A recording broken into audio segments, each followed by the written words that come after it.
can you tell us a little bit about yourself and your background in youth work to start? Yeah, like a lot of things, they seem to come in threes, but I always say that there's three key kind of jobs. I've worked in all kinds of youth work over the years, through education, residential work, etc., etc. But I've also been really lucky to be able to move around within that sector. So one of the things I did was a thing that we did in East Manchester, the youth access team. That was key for me because it was what I call a kind of undercover travelling therapist, if you like. So just briefly, the idea was that young people will not go to mental health services for help and support because you're kind of nuts and all those kinds of things. So someone had a genius idea. Why don't we just embed somebody within all these services? And that was me. And my job was to go around these services and talk about kind of mental health. But the real job came when a young person had a problem, because that was when all the members of staff of all these different projects that I worked at could say, well, why don't you have a chat with Mike?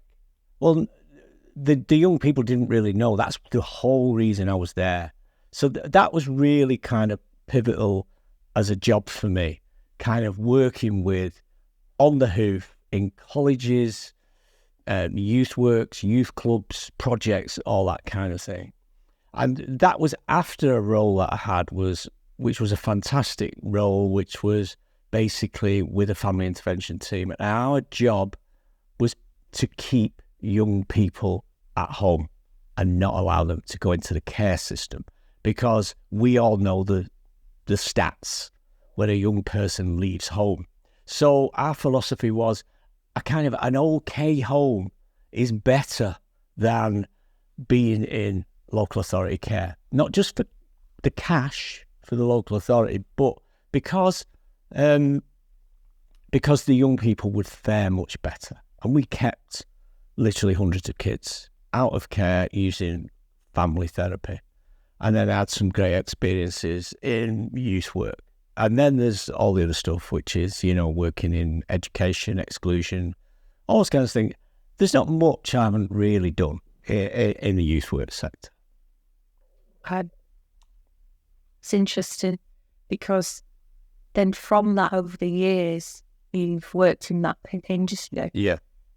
And you've now developed the Solutions Toolkit training program for youth workers. So I want to expand on that today, but for those new to the idea, can you just explain a little bit about what that is, like in simple terms? Yeah. If we get caught in an elevator, the elevator pitch. I mean, the best way I can explain it is the Solutions Toolkit is a universal training course for youth work, and it is dedicated to youth work. It is principle based, and that is really important. It is principle based, and it will work across all types of youth work, regardless of the types of young people that you're working with. And then maybe the lift doors will open up. But that's the very briefest model I can give. I'm really excited about it because we're launching it with youth services at the minute, and it's going to be fantastic. Brilliant. Sounds great. So what inspired you to create the Solutions Toolkit? Was there a particular moment or experience that sparked an idea or the idea? Or Yeah, there's a story that I always tell, which is a kind of pivotal moment. It wasn't an immediate light bulb moment, but it was certainly the thing that pushed me forward. I find myself in what we call this undercover therapy type situation one day, and I'd always been a bit of a geek when it comes to, therapy, youth work, people, problems, all those kinds of things. But as briefly as I can, a member of staff said to me, look, I need your help, Mike. There's a guy upstairs. He's really in pieces and he's in a real mess. Well, I was about to go home. So I said, yeah, okay. So I go upstairs. I'm expecting to see a young kid, really, with the usual kind of stuff. And it wasn't a young kid, it was a grown man. He must have been 17, 18. Big guy, big strong guy, in tears. He was a mess, basically. And I looked at this guy, and I remember being actually shocked by what I saw. And I remember the background story was pretty straightforward. The background story was that as a kid, he'd been abused by his father, and his family had left the father, 2 brothers, him and mother, and carried on their life for many, many years. And then today, that very day, one of the brothers has bumped into the dad and told him where they live. So as you can imagine, this kid was in pieces. He's threatening his brother, I'm going to kill him, and all this kind of thing. So I did what I always do. And my core thing then was solution-focused brief therapy. And as many people will know, you take a little break. And I went out on the stairs, and I stood out on the stairs in this youth club and decided I was quitting. I'd had enough of this. I'd had enough of the pain of other people's problems and how this was kind of, in a way, this abuse was kind of passing on to me. And I was done. But then I'm thinking, I've got this young man in a room here whose life has fallen apart. So before I decide I'm 100 been noticing, I've got to go back in that room because he's relying on me to help him solve that problem. So I took a deep breath, went back in the room. A lot of it's very vague. I did what I always do. I followed the process. I remember a story about a castle and 4 walls, and one of the walls was weak and all of those kinds of things. It was an incredibly powerful session. And he came to a solution. Off he went, and the youth worker came upstairs to me. I'm on the stairs there again, exhausted, and the youth worker came up and said, what have you done, mate? Oh, what have I done? He said, that young man has just left, shook my hand, smiled at me and thanked me for all my help. And I thought, wow. And I know what I did. I didn't do anything. I followed a process. And I think it was at that moment I realised that youth worker could have done what I'd done. Any one of the youth workers in there could have done with the right kind of training. And the training I had, being a bit of a geek, was bits of different things that I had pulled together. And if that's a catalyst for creating the Solutions Toolkit, then that's probably it. So you'd say that was the moment you kind of, the thought of the inspiration happened. Yeah. And then you kind of gradually started to create. Over a period of time, I started to look at what I was doing. What were these pieces and elements that I was doing, pulling together, working on the hoof with young people with sometimes quite difficult and desperate problems. Yeah. And how would you say it differs from traditional training programs? Well, the Solutions Toolkit differs, I think, massively. It's different in that it is principle-based. And what I mean by that is we all live by principles. If you really care about older people, or you love working with kids, or any of those things, those are principles that run through everything that you do. It doesn't really matter what your job is. And in the Solutions Toolkit, it doesn't really matter what level of youth work you do, because it is based on core principles. And the way that I deliver the training is very, very different. It's what I call absorb and practice. So basically, it's broken down over a period of time so that people can absorb a piece of it, go and try it, come back and decide they might need to change some of that, etc. It's not loyal to any particular program. If anyone's ever done a lot of the youth work training that we do, they will know that maybe you go off and do some solution-focused therapy work with young people, and you bring back that set of rules. and then you try and kind of shoehorn those rules into your working environment. And I know from my experience, it doesn't always fit. So yeah, it's principle-based, it's delivered in a totally different way, and it's also entirely dedicated to youth work. So it's thinking youth work, it was designed for youth work. So just going back to when the inspiration struck and the spark of an idea was there. Yeah. Why did you actually feel there was a need for a training model? Right. Specifically. Yeah. Firstly, we didn't have one. The youth work sector, as far as I'm aware, does not have a set training program. Now, these are just my categories, but this is how our training world generally works. Number one, academic training. That is where you read lots of books, go to university and become a doctor or a psychiatrist, etc. Then there is kind of what you might call generic training. Generic training for me would be a solution-focused brief therapy course, a CBT course, CBT working with young people. There's those categories, 2-3 days, whatever. And then there's what I call sectarian, which is basically young people who abuse, those kinds of things. So they are generalizing. Young people do this because of this. And the training program that I've put together is none of those. It's none of those. It is entirely dedicated to youth workers. It is based on principle that everyone can put together and understand regardless of their service. So it doesn't fit into any of those categories. And so that's why I believe, is that an answer to why we need it? I think so, yeah, because we don't have anything. It doesn't exist. And when I say we don't have any, of course you can go to college and learn to be youth workers and things like that. That is about, kind of policies, procedures and all those kinds of things. So the Solutions Toolkit kind of floats around, doesn't really go into either that one or that one, because my training course, the Solutions Toolkit, is not interested in policies and procedures, does not care what your policies and procedures are. And that's why it'll work in reform schools, colleges, etc.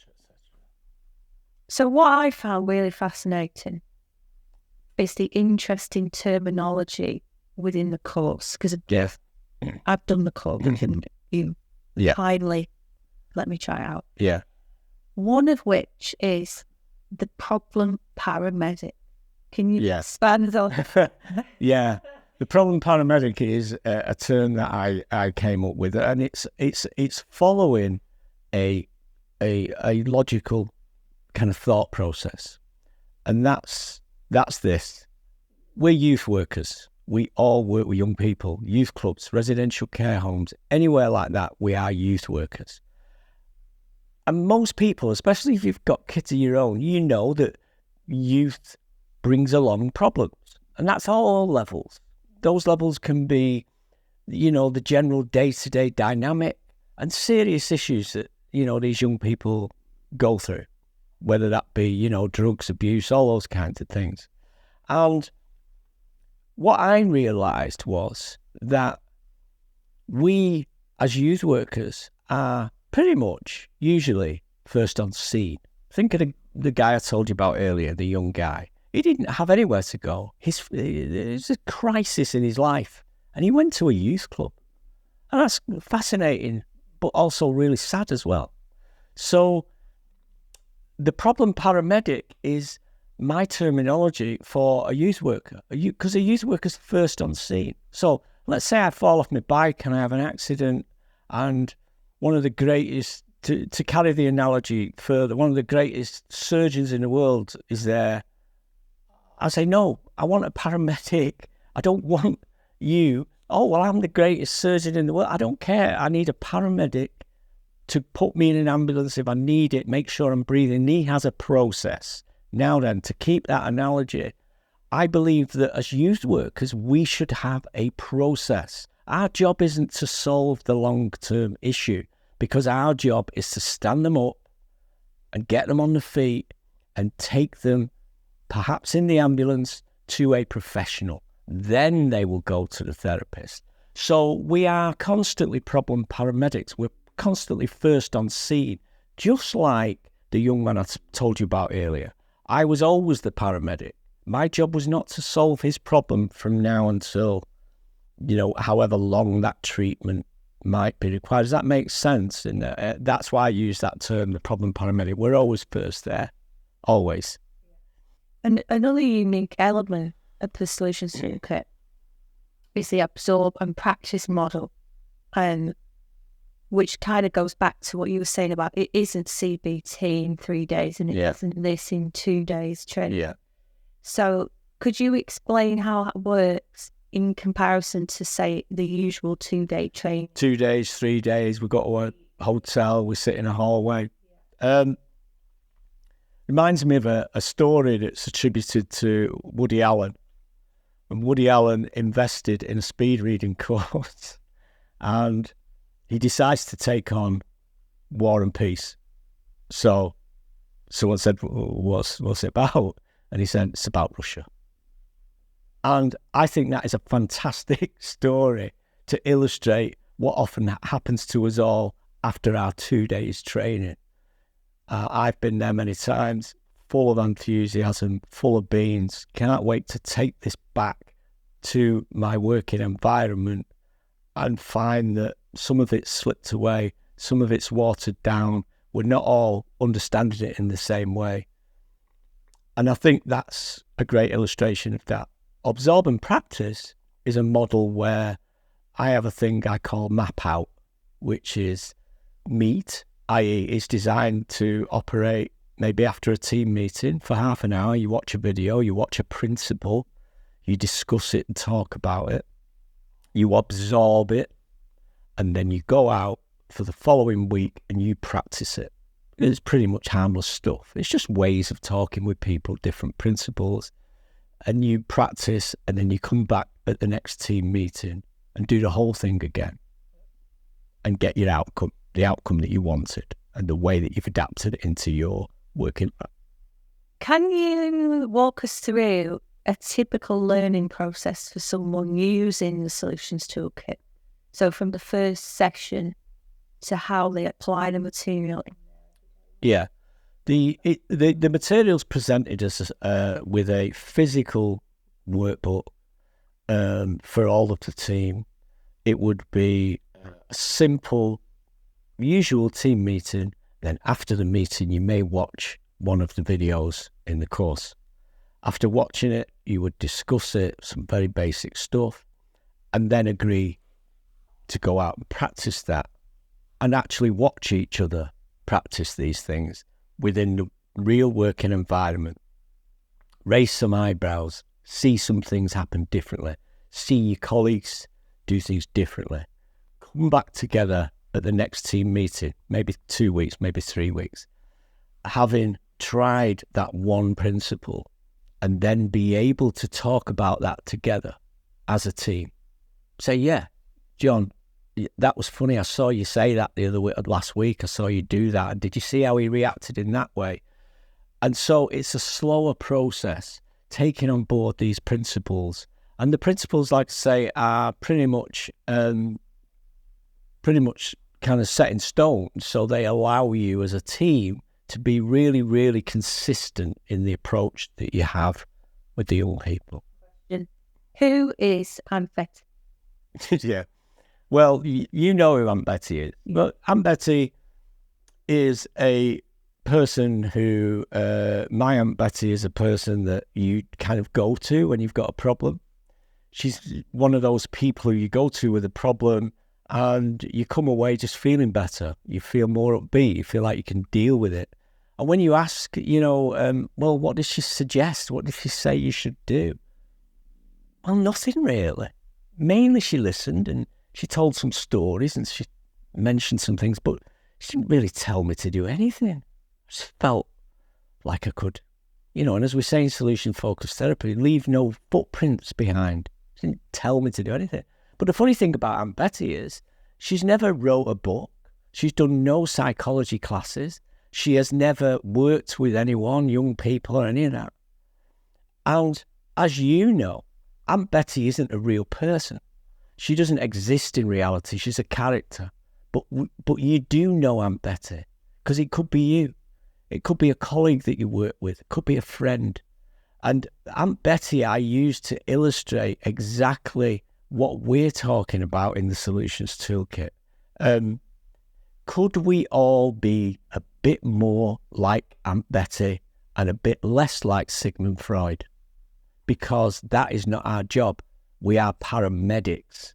So paramedic on the street isn't doing all of the surgery and, recovery stuff.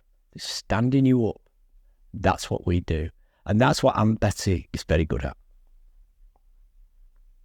So hats off to Aunt Betty. And if you know Aunt Betty and it's you, then you've got a head start on all of this. You mentioned an A.C.M.E framework in the training. Yeah. So can you explain what A.C.M.E stands for, but also kind of how it shapes the structure of the Solutions Toolkit? Yeah, A.C.M.E was a very convenient kind of acronym for me.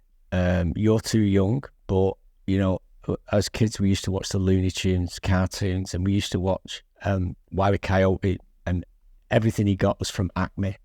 Now, I didn't realise that A.C.M.E actually has a meaning. It means everything, finished, complete, done. And it was a great acronym for what I was trying to do, because it all fell into place. So you've got A, which is for the 3 A's, which is adopt, adapt, and abandon. That is me giving the freedom to our students to basically accept that this might not work. This one principle might not fit into your way of working. Or you could maybe just adapt it a little bit. We do a lot of work on adapting core principles. Or take it as it is, done. We're going to work with that forever. So that's the 3 A's. The 3 C's basically stand for the 3 circles. Yeah, the 3 C's is the 3 circles. And that is what I call the 3 circles of youth work. One is you, i.e. your profession, your job, what you do. The second one is the client themselves. Who are the clients that you're working with? Bearing in mind, I always have to say that we do not ask anything of the client in this training. Nothing. It's us. And thirdly is the actual tools themselves. So that's the 3 C's. M is for the 3, I sometimes call them the 3 obstacles, the 3 horsemen, the 3 things that could stop this training getting out there. Number 1, in any order, of course, is membership, i.e. usually when I did training, we finished the training, we did 2 days, it was fantastic, I got in my car and I was gone. Not with this, because we have lifetime membership to all the updates and everything new that we do. Number 2 is mobility. Moving people around is difficult and expensive. You don't do that with this training because it all takes place within your establishment. And the third one is money. And that's the upshot of all of that. Basically, training budgets are tight, they're getting tighter and tighter. And this is a really economical way of finding that consistent model across the team. And then E is pretty much everything, everywhere, for everyone. And that means that when you sign up one of your members of staff to this training and they move to another establishment or another job, they can still log into the training, relook at stuff that they've seen before, get access to all the updates. So it's pretty much everywhere, and it goes with them as long as they want it with them. And so that whole model felt very nicely into the A.C.M.E kind of framework with Wile E. Coyote. It's just a memorable way of doing it. Yeah.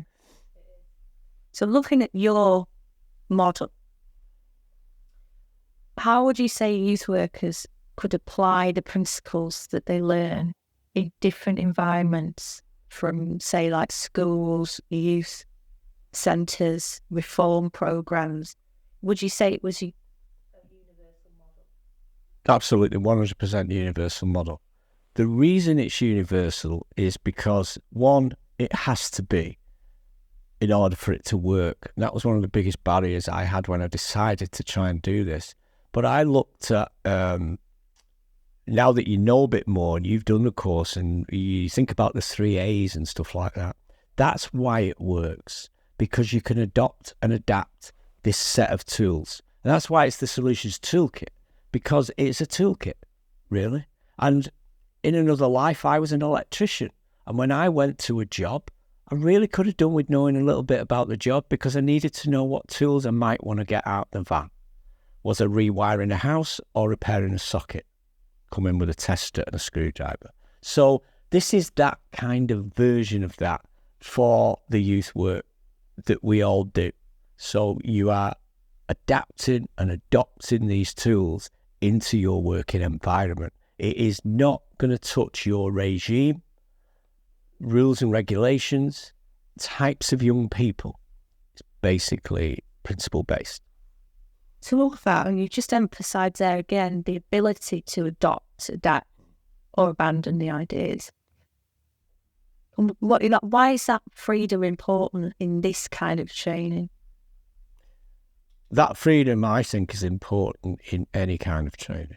So, from my own experience, I would spend a day or two doing a fantastic training course, maybe solution-focused brief therapy, in the earlier days. And I would do the course, and I would be in the classroom full of enthusiasm, loving what the teacher's telling me and examples and stories, and seeing how I could make this work. And I would go in work the next day and try and hammer these pegs into, it just didn't quite work. So it had to be chopped around a little bit. But we were demanding kind of loyalty to a particular working model because we'd just done that 2 days training on it. Well, pretty soon we'll be doing another piece of training and taking more pieces out. So that's the reason it has to be adaptable for you and the way that you work. Maybe if you're watching this, you might be with your team. There will be varied levels of experience and varied levels of training, from management all the way down to someone who may be their first day. If you do the Solutions Toolkit, it doesn't affect any of that, because you are all going to be working to that same principle.